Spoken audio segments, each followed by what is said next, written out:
los 4 seres vivientes tenían cada uno 6 alas, y alrededor y por dentro estaban llenos de ojos. No cesaban día y noche de decir: Santo, Santo, Santo es el Señor, Dios Todopoderoso, el que era, el que es y el que ha de venir. Oremos al Señor. Padre, te honramos y te damos las gracias, Señor, por esta oportunidad que tú nos das siempre para poder venir y estar en tu casa. Como siempre lo pedimos, habla a nuestras vidas y a nuestros corazones, en el nombre de Jesús. Amén y amén. Cuando leemos esta palabra de Juan capítulo 4, prácticamente tiene que ver con un eco del Antiguo Testamento. En el Antiguo Testamento también hubo una visión del profeta de Dios, un joven profeta de Dios que iniciaba su ministerio profético al cual Dios lo había llamado y lo había escogido. Era un contexto totalmente diferente a lo que Juan estaba viviendo. Son dos escenarios muy diferentes. En el caso de Isaías, en el capítulo 6, versículo 3, que son solamente en estas dos ocasiones que a través de la Escritura nosotros podemos venir y encontrar esta frase: Santo, Santo, Santo, Jehová de los ejércitos. Toda la tierra está llena de tu gloria. Eso dice Isaías capítulo 6, versículo 3. Mientras que aquí leímos en San Juan capítulo 4, versículo 8, Apocalipsis 4, 8, Santo, Santo, Santo es el Señor Dios Todopoderoso, el que era, el que es y el que ha de venir. Son dos contextos diferentes, son dos escenarios diferentes, pero con un mismo sentir. Y sobre todo, magnificar y exponer la grandeza de Dios, la fidelidad de Dios, la unicidad de Dios, lo eterno de Dios, pero con dos escenarios diferentes. En el caso del Antiguo Testamento, en Isaías capítulo 6, nosotros podemos ver un escenario de alguna manera, en una forma caótica de la nación y del pueblo de Israel, un antes y un después. De ahí Dios levanta a su profeta, a un joven profeta de la nobleza, no como muchos otros. Isaías era de la nobleza y de ahí lo escoge Dios, y viene Isaías en esa desesperación y en esa búsqueda con respecto a lo que Dios tenía para con él. Lo va al templo, y en el templo es donde ve esta visión, este joven profeta, de ver la grandeza de nuestro Dios.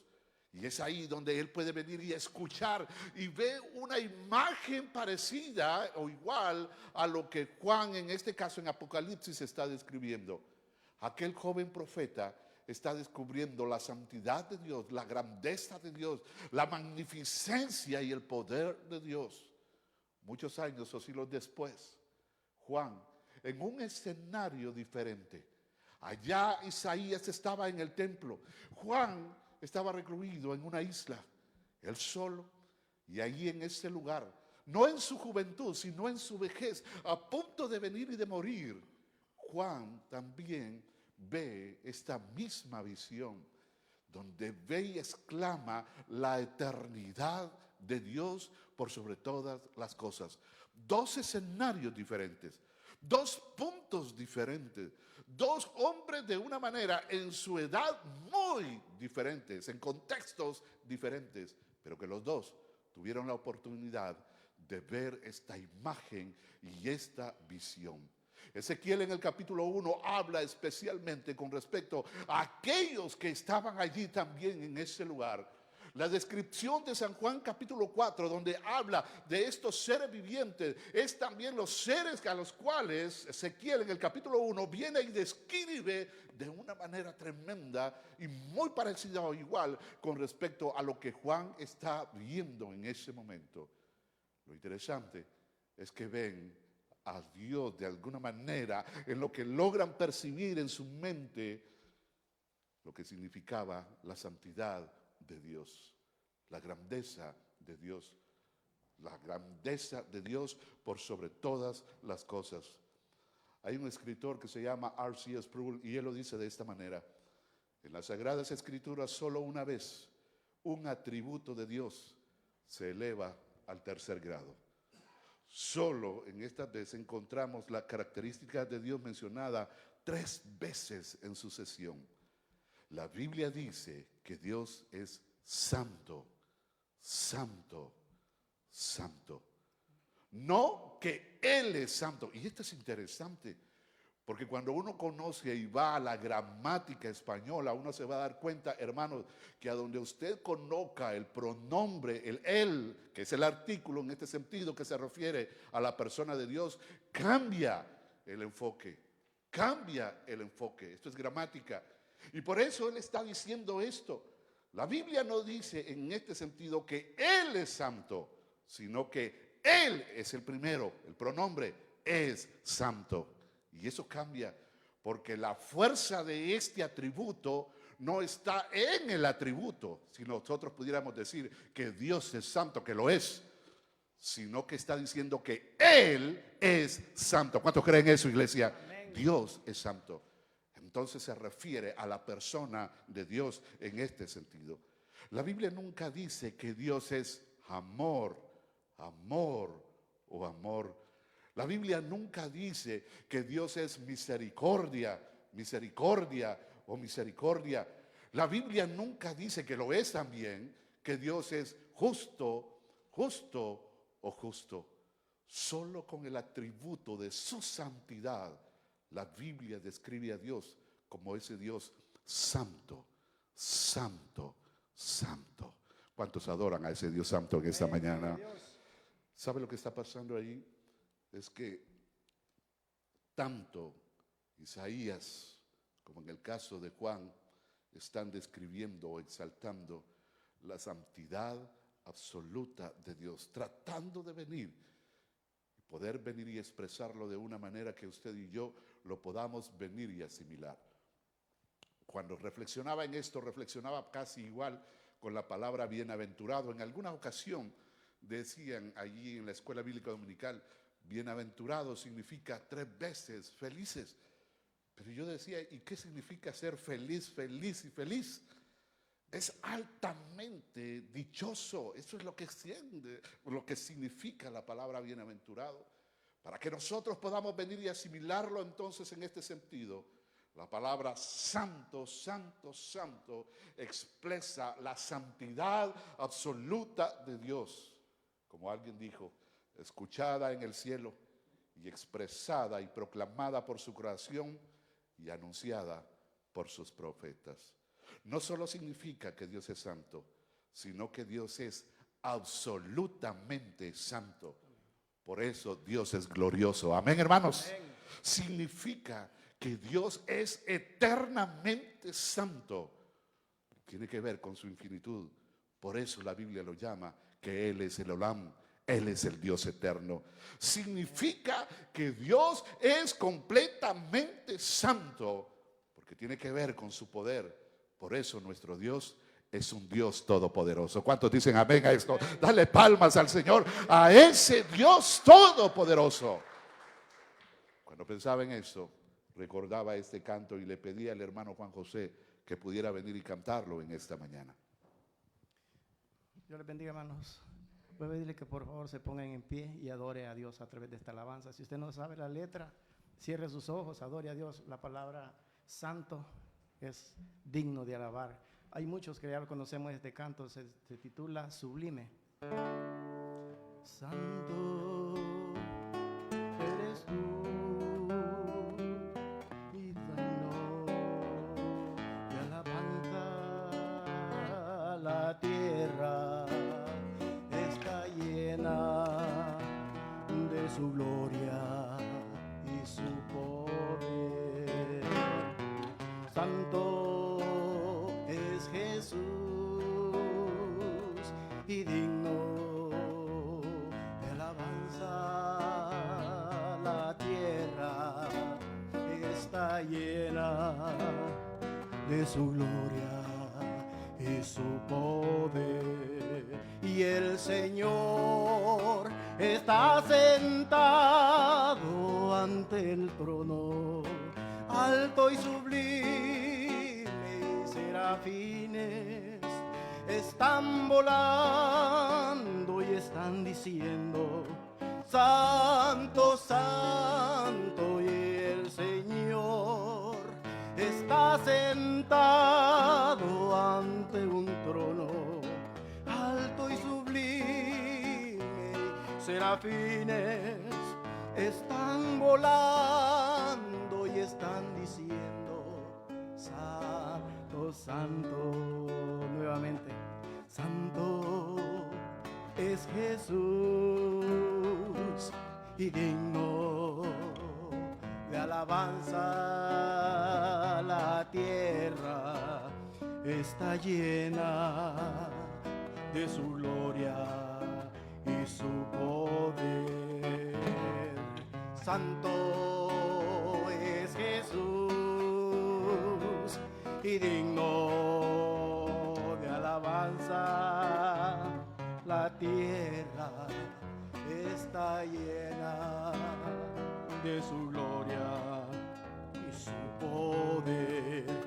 Y el Señor está sentado ante un trono alto y sublime, y serafines están volando y están diciendo: Santo, Santo. Y el Señor está sentado ante un trono alto y sublime, y serafines están volando y están diciendo: Santo, Santo. Amén. Dale palmas a ese Dios santo en esta mañana. Dios es santo, 3 veces santo. Tomen asiento. De ahí lo que la Escritura una y otra vez nos expresa y nos hace ver acerca de la santidad de Dios. En el Salmo capítulo 30, versículo 4 nos dice: Cantad a Jehová, vosotros sus santos, y celebrad la memoria de su santidad. En Éxodo capítulo 15, versículo 11 también nos recuerda y nos dice: ¿Quién como tú, oh Jehová, entre los dioses? ¿Quién como tú, magnífico en santidad, terrible en maravillas, hazañas, hacedor de prodigios? Isaías capítulo 57, versículo 15: Porque así dijo el alto y el sublime, el que habita en la eternidad y cuyo nombre es el santo.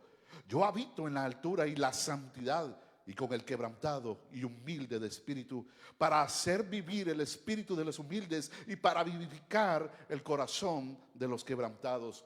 El Salmo capítulo 89, versículo 18: Porque Jehová es nuestro escudo y nuestro rey, el santo de Israel. ¿Alguien dice amén a esto?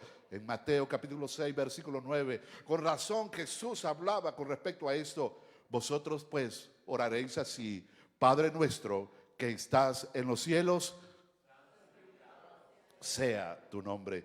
Pero también 1 Pedro capítulo 1, versículos 15 y versículos 16.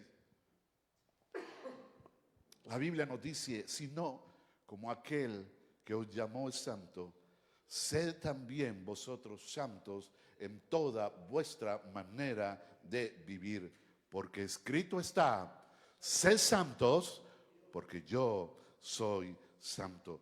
Y esto es lo interesante que nosotros podemos venir y describir. Y en ese sentir, cuando Juan y en este caso Isaías por igual están hablando de la santidad de Dios, no solo el contexto con el cual viene y se desarrolla, obviamente por el tiempo, pero también por las circunstancias es diferente, sino también en el sentido.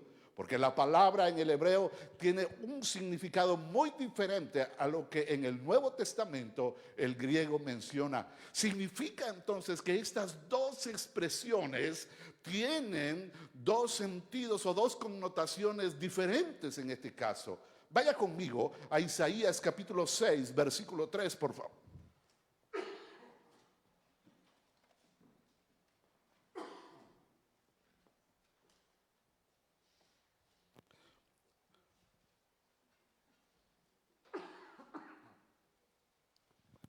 Isaías capítulo 6, versículo 3.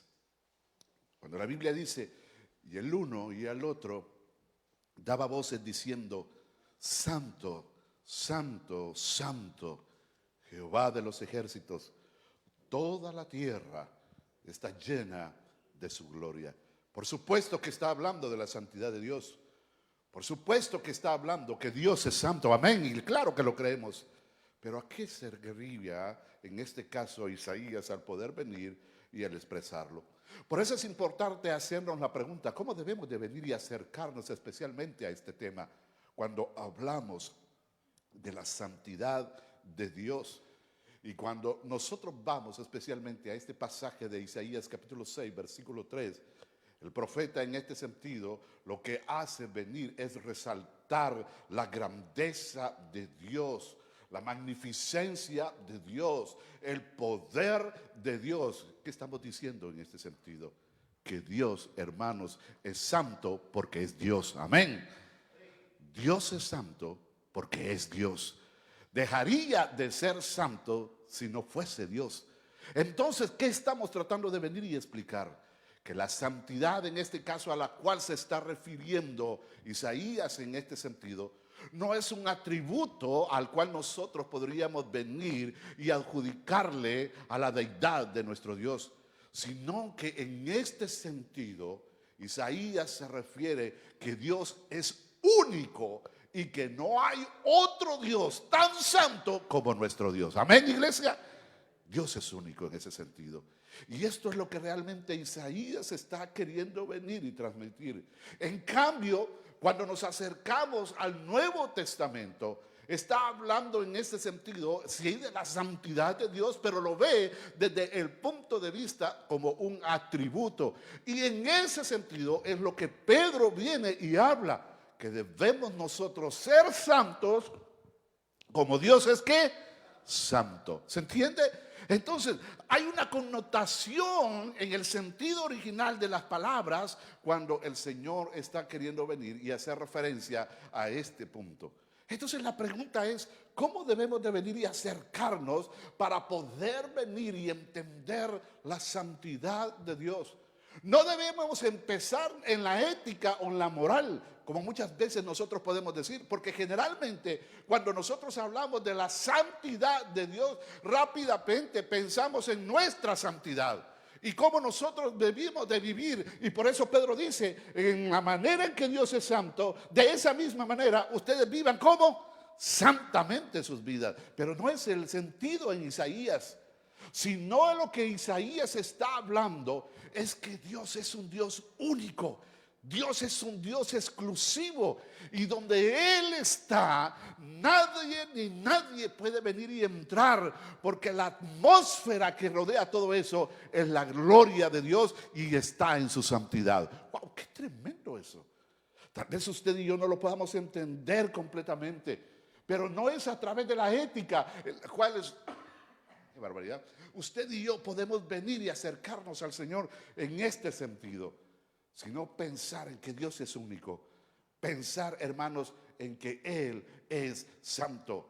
Éxodo capítulo 15, versículo 1. Vean lo que dice, y es lo que leíamos. ¿Quién como tú, oh Jehová, entre los dioses? ¿Quién como tú, magnífico en santidad? La magnificencia, hermanos de Dios, tiene que ver con la grandeza, con la unicidad y la exclusividad a lo cual Dios se refiere. Por eso decimos en este caso que cuando Isaías está exclamando y escuchó eso acerca de la santidad de Dios, no se refiere a un atributo, no se refiere en este sentido a lo que Dios es, sino se refiere, hermanos, a que Dios por naturaleza es santo. Por su naturaleza es santo. Y eso tiene que ver con la santidad de Dios. Gracias, hermana. Voy a acabar en las aguas ahora, muy amable. Gracias. Tiene que ver con la santidad de Dios. Porque si Dios en algún momento dejaría de ser santo, entonces dejaría de ser Dios. Pero Dios es Dios de dioses y Señor de señores. Y esto es lo precioso que usted y yo podemos venir y entender.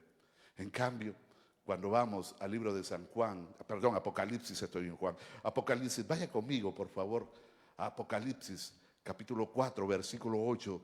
Cuando Juan describe esto, dice, y los 4 seres vivientes tenían cada uno 6 alas, y alrededor por dentro estaban llenos de ojos, y no cesaban día y noche de decir, santo, santo, santo es el Señor, Dios Todopoderoso, el que era, el que es y el que ha de venir.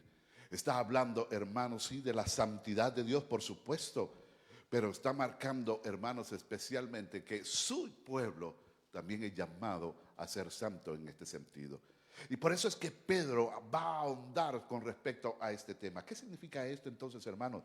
En primer lugar, significa cómo yo debo de venir y acercarme delante de la presencia del Señor. ¿Cómo yo puedo venir y acercarme? Si Dios en su atmósfera, en su gloria, en su majestad es santo, nadie en nuestra condición puede venir y acercarse al Señor.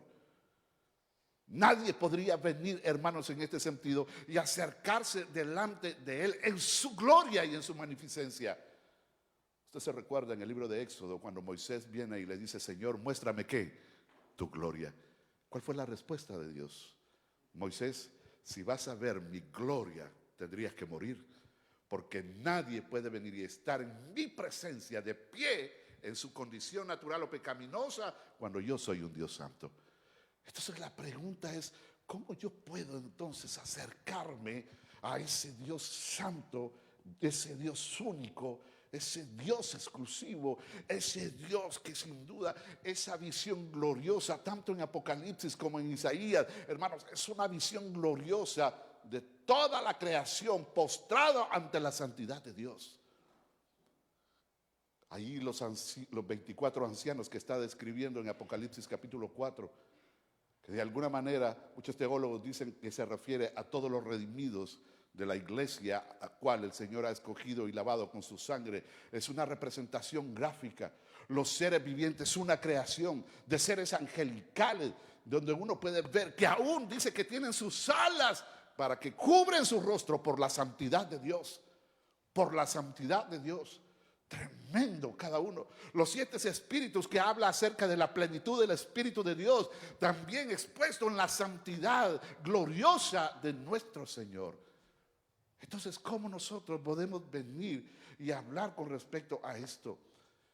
Y cómo, sobre todo, el poder venir y acercarnos a esa santidad de Dios que en su gloriosa majestad nos deja ver en algún momento, y lo dejó ver en este caso a Isaías.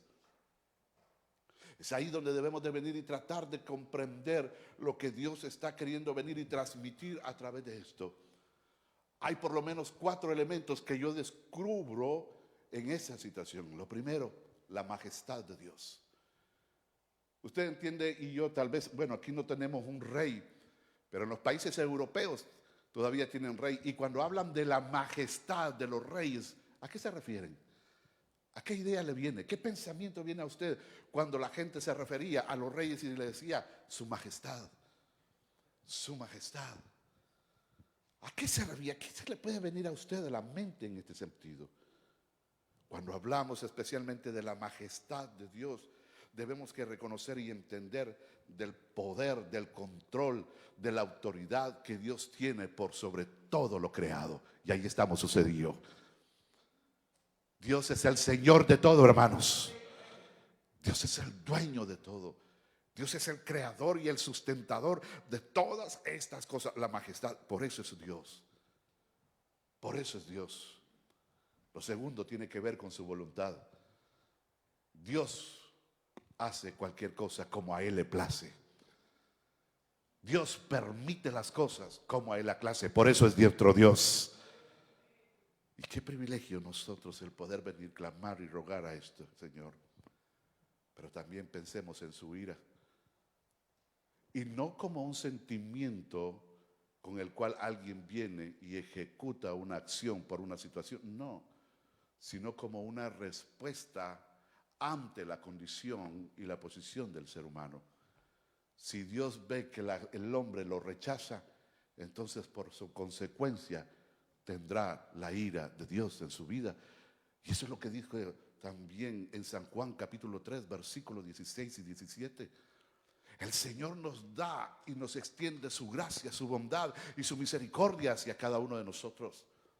Pero nos toca a nosotros el poder venir y elegir qué quiero ver yo en mi vida. O la ira de Dios o la misericordia de Dios. Usted y yo decidimos. Y ahí es donde entra también el otro elemento, la justicia, a la cual se aplica hacia cada uno de nosotros como una forma de vida, como un estilo de vida, de la cual el pueblo, los redimidos, somos llamados a venir y a atender. Y sobre todo, a vivir. Y por eso es importante al cual usted y yo debemos de venir y reflexionar acerca de este tema. Sobre todo, cómo nos acercamos a un Dios santo. Cómo nos exponemos a un Dios santo. Cómo podemos venir y entender y tratar de ejecutar en nuestra vida para poder venir y tener ese Dios santo. Por eso decía, lo que Juan está hablando, recuérdese, es un eco prácticamente de lo que Isaías había venido y establecido hace muchos años, pero el principio es el mismo. Dios es santo, y aquellos que se acercan a Él, aquellos que le buscan a Él, deben de venir y buscarlo de esa manera. Cuando pensaba en esto, pensaba en 4 eventos con los cuales nos tiene que ver con la santidad de Dios. Uno está en Éxodo capítulo 3. Usted se recuerda cuando Dios llama a Moisés y se le aparece en una zarza. Dice la Biblia que Moisés vio la zarza y tuvo curiosidad de lo que pasaba. ¿Y qué hizo Moisés? Comenzó a acercarse a la zarza cuando escuchó una voz y le dijo, ¿qué le dijo? Moisés, quita el calzado de tus pies, porque el lugar donde pises, ¿qué es? Santo es. ¿Qué significaba eso? ¿Qué significaba que Dios le estuviera diciendo a Moisés, Moisés, quita el calzado de tus pies? ¿Qué significaba eso? ¿Por qué Dios le pide a Moisés que se quite el calzado? ¿Por qué no le dijo, quita tu cayado? Porque Moisés estaba pastoreando. ¿Por qué no le dijo, quita tu ropa? Como en el caso de Joel, cuando les escribe que cuando hablando de la santidad de Dios, nuestras ropas se contaminan en este. ¿Por qué no le dijo, quita el calzado de tus pies? ¿Qué es lo que Dios quería venir y enseñarle a Moisés? ¿Y qué es lo que el Señor quiere venir y enseñarnos a nosotros, siendo Él un Dios santo? ¿Qué demanda de nosotros en este sentido? Lo que rescato y lo que puedo ver, hermanos, es que sin duda es ver el pasado de donde venía Moisés.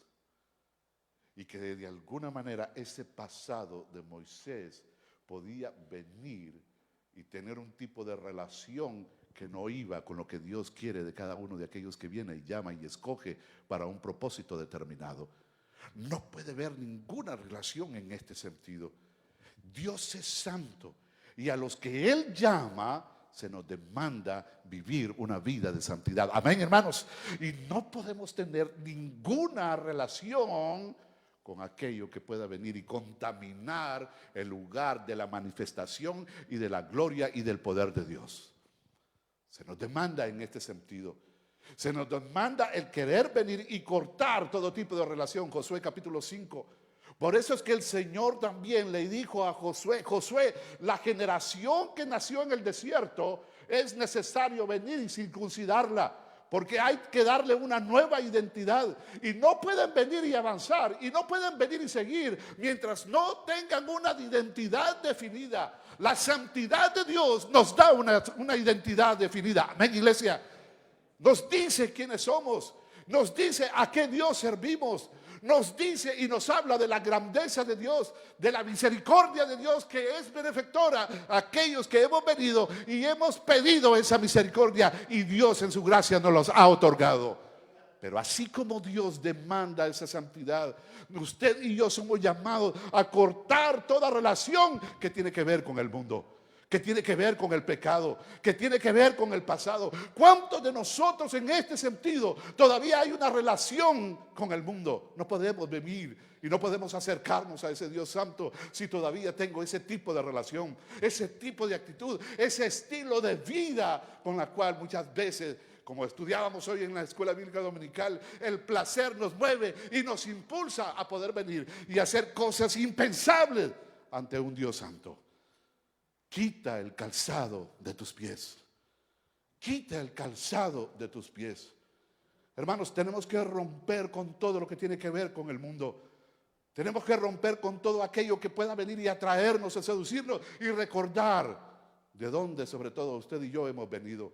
El pasado solo debería de venir para recordar lo que Dios ha hecho en cada uno de nosotros. De dónde Dios nos sacó y ahora de dónde Dios nos ha puesto. Alguien da gloria a Dios por eso. Dale palmas al Señor de lo que Dios ha hecho en cada uno de nuestras vidas. El principio es este. ¿Cómo nos acercamos entonces a Dios? No podemos querer venir y ver la manifestación de Dios cuando hay señales de impiedad, cuando hay señales de pecado, cuando hay señales de relación con el mundo. No podemos, es imposible. Es imposible, porque Dios es un Dios santo. Y no puedo venir y querer ver la manifestación de Dios si mi vida todavía tiene un tipo de relación con el mundo. El segundo es Josué. Cuando Josué está cruzando el mar y está allí en Gilgal, antes de venir y comenzar la tarea a la cual el Señor había escogido a Josué, también en un momento Josué se aparta y en esa búsqueda se le aparece un ángel del Señor, que es una teofanía. Teofanía es una representación antigua testamentaria o representación de Cristo. Y se aparece Cristo en el Antiguo Testamento con una espada desenvainada. Y Josué al verlo se asusta y le dice: ¿eres tú de los nuestros o eres uno de los enemigos? ¿Y qué le dice Jesús? ¿Qué le dice el ángel? Soy un mensajero que ha venido a decirte algo. Y Josué comienza a acercarse también. Y la misma expresión en este caso de Josué para con Moisés: Josué, quita el calzado de tus pies. Segundo principio: Dios no se puede manifestar en su gloria cuando su santidad se ve contaminada. Segundo principio: Dios no puede utilizar a nadie cuando la santidad de Dios se ve comprometida. Dios no puede utilizar a nadie y no puede ser instrumento de Dios en su tarea a la cual Él lo ha llamado, porque la tarea a la cual Dios nos pone, los propósitos de Dios a los cuales nos escoge, al llamado que Dios nos hace, es porque Él es santo. Y ese propósito se vuelve santo. Y ese caminar debe de ser santo. Y aquello que podamos venir y emprender de la misma manera tiene que ser santo delante del Señor. Por eso el concepto antiguo testamentario en el Nuevo Testamento: guerra santa. ¿Por qué guerra santa? Porque hay una tarea que poder venir y ejecutar. Pero así, Josué, no puedes venir y querer venir y levantar una tarea, levantar algo mientras no cumplas mi propósito. Quita el calzado de tus pies. Porque no te puedo venir y usar si tienes alguna relación de pecado en tu vida. No se puede. Porque yo demando santidad. Porque soy un Dios santo. Wow, cuando uno trata de venir y entender lo que Dios está queriendo venir y transmitir en todo esto. Y nosotros podemos ver cómo Dios utilizó en primera instancia a Josué al poder venir y enfrentar a una gran ciudad, Jericó. Pero después salir humillado y avergonzado ante una pequeña e insignificante ciudad como lo fue Jai. Ahora, ¿por qué? Porque había pecado en el pueblo. Cuando la santidad de Dios se ve comprometida, Dios no usará ni sus instrumentos, ni dará la victoria que tanto usted y yo venimos y anhelamos. ¿Por qué salimos derrotados? ¿Por qué andamos avergonzados? ¿Por qué muchas veces vivimos enlutados en nuestra vida? Porque no solo tenemos todavía algo que nos conecta con el pasado o con el pecado, sino también algo que estoy guardando secretamente que no me hace reflejar lo que Dios espera de usted y de mí, su santidad. Por eso Dios le dijo a Josué, quítalo. Tercer principio: el Señor con los sumos sacerdotes. Dios había establecido un lugar donde Él se manifestaría, donde él dejaría ver lo que realmente él quería venir y hacer para su pueblo. Donde una vez al año solo el sumo sacerdote podía venir y entrar. ¿En qué lugar era ese? ¿El lugar cómo? Ve el superlativo. En el tabernáculo estaban los atrios, estaba el lugar santo y el lugar ¿qué? Los sacerdotes en su gran mayoría estaban en los atrios. En los atrios era donde venían y se sacrificaban todos aquellos corderos que venían para poder venir y ofrecerlo al Señor. Eso estaba en la entrada del tabernáculo. Allí estaba toda la gran mayoría de los levitas, sacerdotes, haciendo todo el ejercicio de lo que Dios era llamado. Pero solo unos pocos podían venir y entrar al lugar santo, donde estaba dispuesto el candelabro, estaba dispuesta la mesa de la preposición, donde eso se tenía que venir y cambiar continuamente. Y habían clases de sacerdotes que tenían que venir y entrar a ese lugar. Lucas capítulo 1, ¿se recuerda cuál era ese sumo sacerdote en algún momento? Lucas 1. Zacarías. ¿Por qué dice la Biblia que Zacarías tocándole en suerte? No era suerte, hermano, porque había todo un proceso para poder venir y ejercer el ministerio. Eran alrededor de 24 clases. En esas 24 clases, hermanos, habían N cantidad de sacerdotes. Así que se cree que por lo menos una vez en la vida el sacerdote podía venir y entrar y ejercer el ministerio. Una sola vez en su vida. Cuando yo pienso en eso, pienso como que si me dijeran: Carlos, ¿querés predicar? ¿Ser pastor? Sí, pero solo una vez en tu vida vas a predicar. Y eso sí te toca, ¿ve? Y eso sí te toca. ¿Estaríamos dispuestos nosotros? A los músicos. Necesitamos músicos para una vez en la vida. No, para una vez en la vida no. Pero ahí vemos a Zacarías viviendo su anhelo más grande y vivir y presentarse en el lugar donde Dios se manifestaba y se glorificaba. Entienda esto, una cosa va a llevar a la otra. Mientras yo no viva como Dios demanda en mi vida, no voy a venir y a poder accesar al lugar donde Dios tiene algo preparado para usted y para mí, donde cumplirá el deseo de nuestro corazón y más. ¿Alguien dice amén a esto? Por eso cuando Zacarías vino y perseveró en su servicio, ¿cuántos años tenía Zacarías? Ya era un anciano. Si era un levita, el levita estaba preparado y dispuesto para venir y desarrollar su ministerio desde los 30 años. Significa que Zacarías había esperado más de 30 años para poder venir y ejercer y desarrollar su ministerio. Más de 30 años, dígame usted. Pero todos los días Zacarías se ceñía su cinturón seguramente y se alistaba, tal vez hoy. Pero el vivir la vida de la manera que Dios demandaba no era solo por él, porque ni siquiera sabía cuándo le iba a tocar. Pero sabía que tenía que venir y recordar que servía a un Dios santo. Y sirviendo a ese Dios santo, cuando llegara de donde y se mostrara en el lugar a donde Dios se glorificaba y se manifestaba, vería su gloria. ¿Cuántos quieren ver la gloria de Dios? Oh, esto es precioso. Y ahí está Zacarías ejerciendo. Y es ahí cuando le toca, dice Lucas capítulo 1, que Zacarías viene y entra a este lugar. Y ahí está la gloria de Dios. Y a la derecha, el ángel de Dios.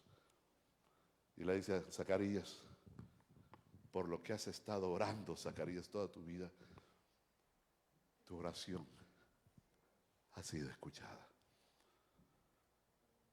Y ahí es donde muchas veces nos confundimos. ¿Y cuál era la petición de Zacarías?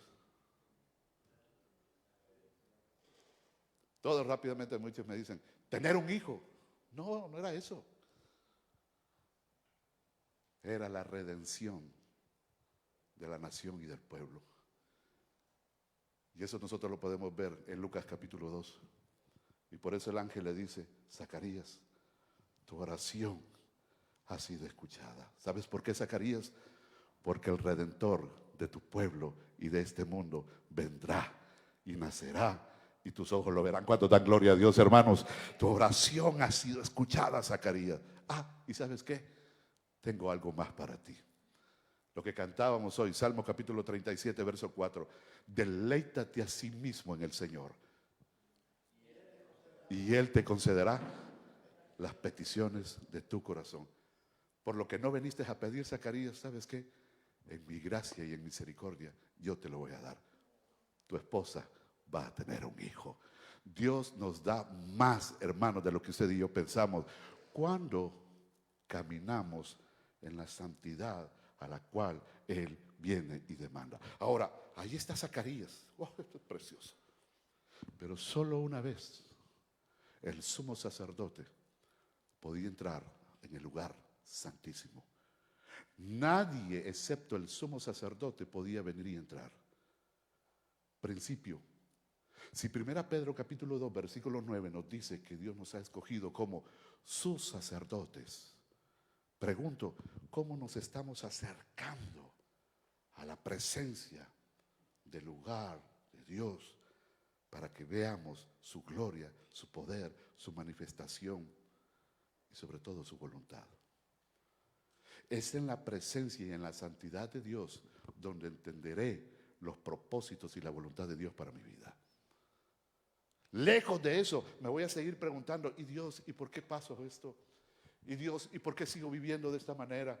¿Y Dios, y por qué aquí, y por qué allá? Es que no entiendo, Dios, porque no estás viviendo de la manera ni pensando en la santidad de Dios. ¿Ven todo lo que entiende y encierra la santidad de Dios?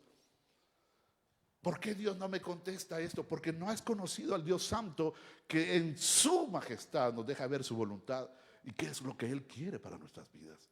Por eso en Isaías capítulo 6, cuando Isaías está viendo la santidad de Dios, escuchando todas aquellas cosas que se oyen, santo, santo, santo, rápidamente el Señor viene y pregunta, ¿y a quién enviaré? ¿Y quién irá por nosotros?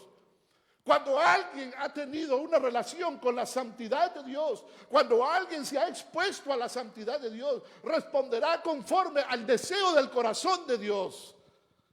Y por eso Isaías dice, aquí estoy, Señor, yo iré, envíame a mí. ¿Se da cuenta, hermanos, cómo la connotación de la santidad de Dios tiene que ver con nuestras vidas? Por eso Pedro está diciendo, así como aquel que es santo, así también vosotros, sed ¿qué? Santos en toda vuestra manera de vivir. Por último, creo que muchas veces somos atrevidos con la santidad de Dios. Nos gusta jugar a veces con la santidad de Dios. Con la santidad de Dios no se juega. Con la santidad de Dios no se juega. Pero creo que somos atrevidos muchas veces en nuestro caminar y en nuestra vida. Y en el Antiguo Testamento hay un eco precioso de esto. Saúl, el primer rey de Israel, fue desechado por Dios. Me pesa haber puesto por rey a Saúl. Cuando no vivimos en la santidad de Dios, seremos desechados por Dios en aquellas cosas a las cuales Dios tenía preparado para nosotros. Dios en su misericordia restaura, y yo lo creo, pero también Dios es santo. Y en la santidad Dios demanda que sus instrumentos sean santos. Pero me temo que muchas veces somos atrevidos con esa santidad. Hacemos las cosas en nuestra vida, ve, pastor, no pasó nada. ¿Se da cuenta? Se equivocó. Mire, pecadito en el aire, no pasó nada. Se equivocó, pastor. Tarde que temprano, o más temprano que tarde, Dios tendrá que venir y tratar con aquellos con los cuales Él llama. Saúl es desechado. Y Saúl, una tan sola vez, trató de venir y llevar el arca del pacto. Y por más de 25 años esa arca estuvo olvidada El arca que representaba la santidad de Dios, la gloria de Dios, la presencia de Dios. Nadie podía venir y acercarse al arca del pacto. Cuando los filisteos la tomaron porque Dios se había alejado. Dios regresa y lo llevan al campamento y comenzaron a morir los filisteos, la santidad de Dios. No, esto no lo queremos, dijeron ellos, llevémoslo otra vez a los judíos. Y aquellos quisieron venir y llevarlo, y lo trataron de venir y hacer, y algunos murieron también. Entonces dijeron, ¿saben qué? Dejémoslo en casa de un hombre llamado Aminadab, y ahí que quede. Y ahí se olvidó el arca del pacto, hasta que alguien vino conforme al corazón de Dios, después de que aquel había sido escogido, llamado, pero al perder la santidad de Dios, Dios lo desecha, Dios lo aparta, Dios lo excluye y escoge a David. ¿Y cuáles fueron las palabras de Dios? ¿Sabes qué? Voy a escoger uno mejor. Yo digo, eso me desafía a mí. Mejor que Saúl, porque es conforme a mi corazón. Lo primero que David hace es traer el arca del pacto de regreso. Pero lo quiere hacer a su manera. Y prepara todo un evento, toda una fiesta. Y prepara un carruaje nuevo, precioso para el Señor. Lo mejor para el Señor. Lo nuevo para el Señor. Sí, está David, pero no era la manera en la que Dios había establecido. Principio. Aquí no vamos a terminar hoy. A veces solo somos personas de buenas intenciones para con Dios, pero las cosas se deben de hacer a la manera que Dios ha establecido. Y Dios había determinado cómo era la cosa. Así que David prepara el carro y sube en el arca del pacto. Y cuando iban en el camino, los bueyes tropezaron. Y Usa, un soldado, pone la mano sobre el arca del pacto para que no se caiga. Y inmediatamente cayó muerto, porque con la santidad de Dios no se juega. Dios es santo. Claro, David se asustó. Y David dijo, ¿y entonces cómo? A la manera de Dios. Principio, no juguemos con la santidad de Dios. No tengamos buenas intenciones en la santidad de Dios. Es que Dios sabe cómo soy. Es que Dios sabe mis debilidades. Es que Dios sabe que estoy luchando. Dios en su misericordia. Sí, Dios es misericordioso. Y claro que sí. Pero Dios llegará en un momento en su santidad que dejará ver su justicia. Dejará ver su ira. Dejará ver su celo. Porque Dios es un Dios santo. Y a veces nosotros somos atrevidos con la santidad de Dios. Usa significa atrevido. Somos atrevidos cuando jugamos con Dios. Y somos atrevidos cuando vivimos vidas que no son acordes a lo que Dios espera de nosotros. Cuando Isaías y Juan están viendo esta visión, Isaías ve la grandeza de Dios, lo eterno de Dios, el poder de Dios. Claro que esas cosas Juan las está viendo, pero se ve a él.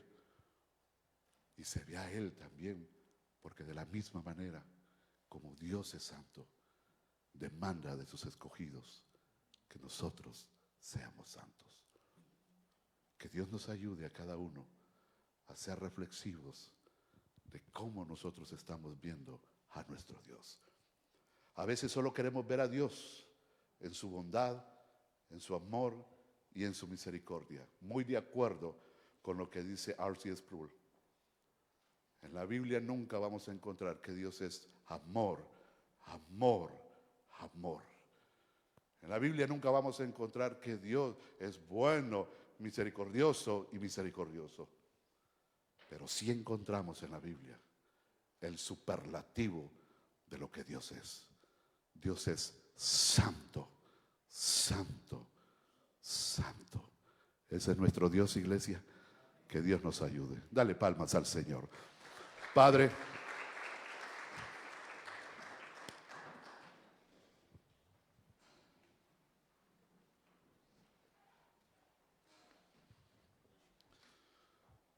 nos presentamos delante de ti hoy en esta mañana.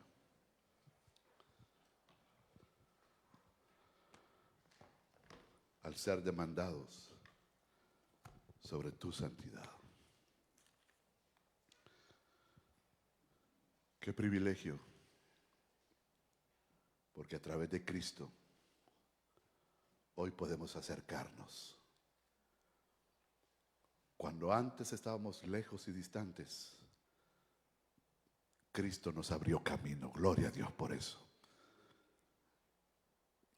Cuando el trono de la santidad era inaccesible, hoy podemos llegar a través de Cristo por un camino ancho que Él nos abrió a través de su sacrificio, para poder venir y acercarnos al trono de gloria, al trono de la majestad, para recibir misericordia. Gracias por extendernos tu misericordia, Señor, y permitirnos el acercarnos a ti confiadamente. Pero también entiendo, Señor, como bien Isaías lo dirá más adelante, que el querer venir y accesar en una actitud, en una condición de pecado incorrecta, es imposible acercarnos a ti. Por eso dice la Biblia que nuestros pecados han hecho división entre Dios y nosotros. Porque el acercarnos a Dios nos conviene humillarnos delante del Señor, confesar nuestra vida delante del Señor, arreglar nuestra vida delante de aquel que es santo y podernos acercar allí y cumplir lo que Él pide. En mis fuerzas, imposible. A través de Cristo sí se puede. Por eso la invitación para usted hoy en esta mañana. ¿Habrá alguien que sabe que necesita a Cristo en su vida? Póngase de pie. Porque a través de Cristo usted y yo tenemos libre acceso hasta el trono para poder venir y alcanzar misericordia para nuestras vidas. ¿Habrá alguien en esta sala que sabe que necesita a Dios en su vida? Póngase de pie. Póngase de pie. O tal vez estoy hablando a la iglesia en este momento y sabes que hay una situación de pecado que no te está permitiendo el poder venir y acercarte con esa libertad que el Señor demanda para cada uno de nosotros. Por eso dice la Biblia en San Juan 1:9, si confesamos nuestros pecados, Él es fiel y justo para perdonarnos y limpiarnos de toda maldad. ¿Habrá alguien en esta sala que sabe que necesita ponerse a cuentas con Dios? Póngase de pie. Póngase de pie. Y oraremos al Señor. Y daremos gracias a Dios por lo que Dios ha hecho en nuestras vidas. ¿Habrá alguien? Mi Dios, muchas gracias por tu palabra, por lo que nos enseñas y nos retas. Sigue desafiando a nuestras vidas. Y sobre todo, permítenos llevar con este pensamiento que adoramos y servimos a un Dios santo. Y que en esa santidad se nos demanda a nosotros por igual. Bendícenos, Señor. También queremos venir y ofrendar en esta mañana con gozo y con alegría de lo que tú nos has bendecido. Recibe nuestras ofrendas que con gratitud las traemos y las presentamos delante de ti en el nombre de Jesús. Amén y amén.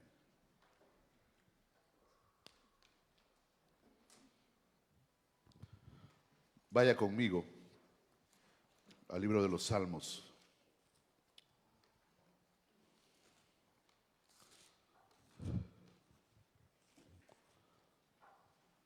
Salmo capítulo 106. Pablo.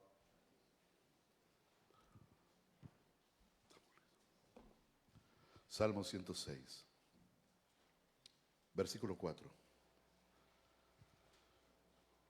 Dice el salmista: acuérdate de mí, oh Jehová, según tu benevolencia para con tu pueblo. Visítame con tu salvación, para que yo vea el bien de tus escogidos, para que me goce en la alegría de tu nación y me gloríe con tu heredad. Tal vez para algunos no sea el mejor momento, como lo decíamos en la mañana, en el tiempo de oración. Quizás no sea el momento con el cual nosotros podamos venir y sentirnos en esta hora. Pero Dios en su misericordia siempre pone algo para nuestras vidas, aparte de su palabra, como lo puso hoy en la mañana. También me permitió el poder venir y escuchar este canto en esta semana. Y yo se los puse el día viernes y quiero que lo oigan, porque queremos tener un tiempo de oración también en esta mañana. Si me hacen el favor.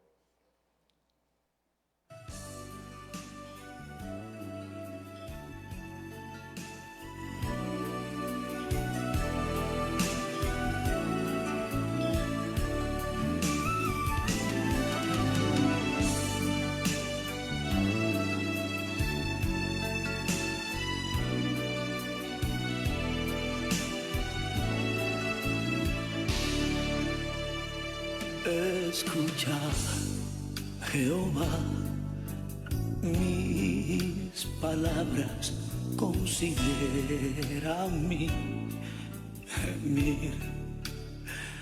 Está atento a la voz de mi clamor, Rey mío y Dios mío. Cuando llegaré y me presentaré delante de ti, cuando llegaré y yo viviré junto a ti, fueron mis lágrimas, mi pan de día y noche, y en tu redoma las puse, oh Jehová. Acuérdate de mí, acuérdate de mí, acuérdate de mí, Señor. Acuérdate de mí, acuérdate de mí, acuérdate de mí, Señor.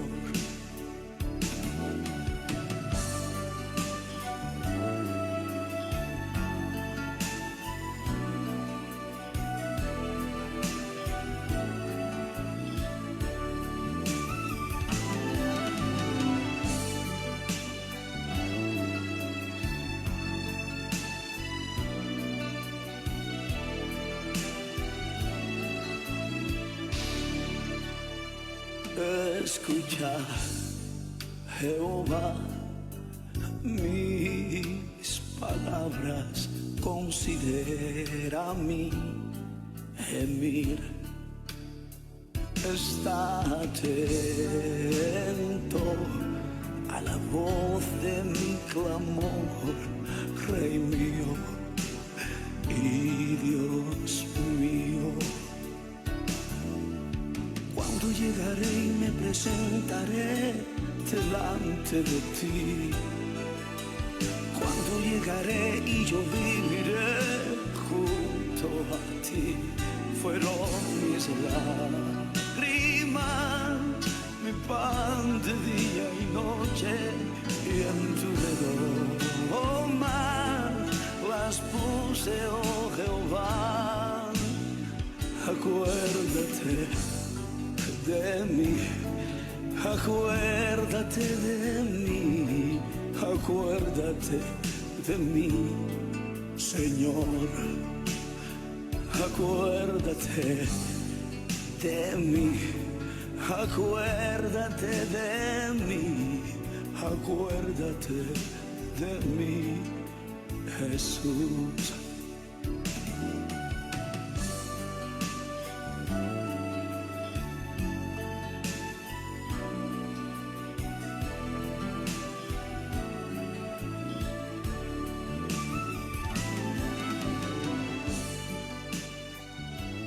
Si la ponen otra vez así suavecito. Hace unos días atrás, hermano Eric perdió a su hermano. Estuvimos visitando, estuvimos orando también con el Ministerio Bernabé. Hermana Ángela, hermana Nancy. Hace 2 días perdieron a su hermano, su hijo. No es nada fácil.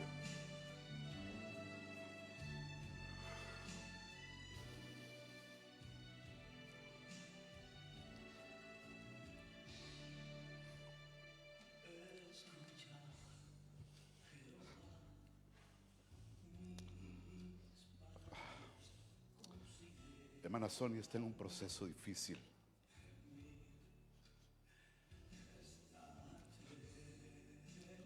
Hace unas noches estuvimos con ella y me quebrantó.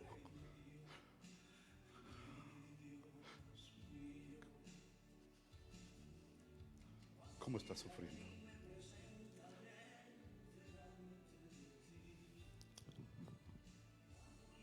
Hermano Benjamín, Efraín, le está costando caminar. Ya sus rodillas no dan más. No es fácil. Ja.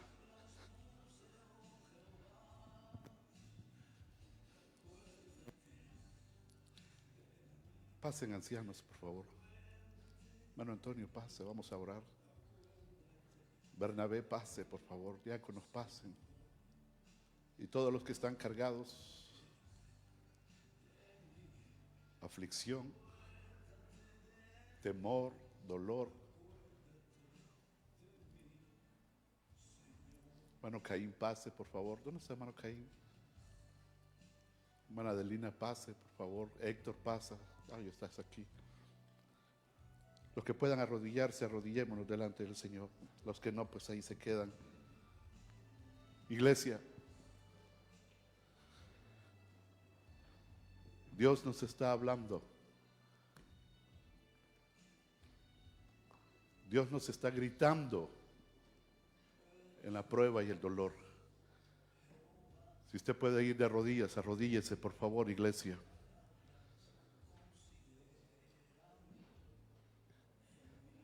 Y digámosle estas palabras al Señor. Acuérdate de mí, Señor. Acuérdate de mí, Señor. Señor, por mis hermanos, hermana Ángela, hermana Nancy, que perdieron a su ser querido, Señor, hermano Eric, fortalece, por favor, a tu pueblo. Atiende, Señor, a tu pueblo y a tus hijos, Señor, en esta hora. Has visto nuestras lágrimas. Te rogamos por ellos, Señor, en esta hora. Por hermana Mari, Señor.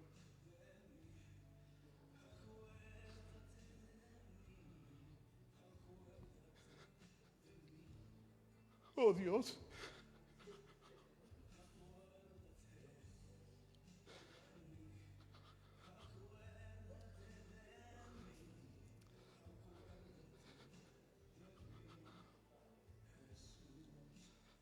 Atiende, Dios, por favor, nuestro clamor, nuestra oración. Por Génesis, Dios, en esta hora. De veras que nos alegramos por lo que vimos y escuchamos ayer. Fortalece, hermana Reina, hermano Rigo, Señor. Que tu misericordia se deje ver en la vida de tu pueblo, en la vida de tus hijos. Por hermano Caín, Señor, anímalo, fortalece. Aquí estamos, Señor. ¿A quién más iremos? Si solo tú tienes palabras de vida. Por la vida de hermano Antonio, mi Señor. Oh Dios, gracias. porque reconocemos que en todo esto necesitamos de tu ayuda, de tu favor, de tu bondad y de tu misericordia. Señor, hermano Efraín, Señor, en esta hora, abre puertas, Dios. Pon la respuesta por la cual Él ha estado pidiendo. Y glorifícate, Señor. Obra, Dios, en tu bondad. Que así sea, Dios. Que tu ungüento, Señor, se deje ver en la vida de hermana Sonia, Dios. Consuélala, Dios. Y anímala. Lo mismo, hermano Eric, Señor. Hermana Ángela, Señor. Que tu gracia, tu favor, que tu bondad y tu misericordia se deje ver en la vida. Anima a tu pueblo, Señor. Anima a tus hijos, Dios. Que tu gracia, que tu favor se deje ver. Que así sea, Dios. Por hermana Nancy, Señor. Acuérdate de nosotros, Dios. Acuérdate de tu pueblo. Acuérdate de nosotros, Señor, en tu bondad y en tu misericordia. Señor, por hermano Walter, por los que estamos aquí, por los que están de rodillas. Gracias por haber guardado la vida de Ricardo también, Señor, en ese accidente que tuvo. Ah, Dios, acuérdate de nosotros. Que tu gracia, que tu bondad y que tu misericordia se deje ver en nuestras vidas. En el nombre de Jesús. Amén y amén. Sigamos caminando y avante. Pónganse de pie, salude a su hermano, un buen abrazo. Un buen apretón de manos, que el Señor le lleve con paz y bendiciones. Dios les bendiga a todos.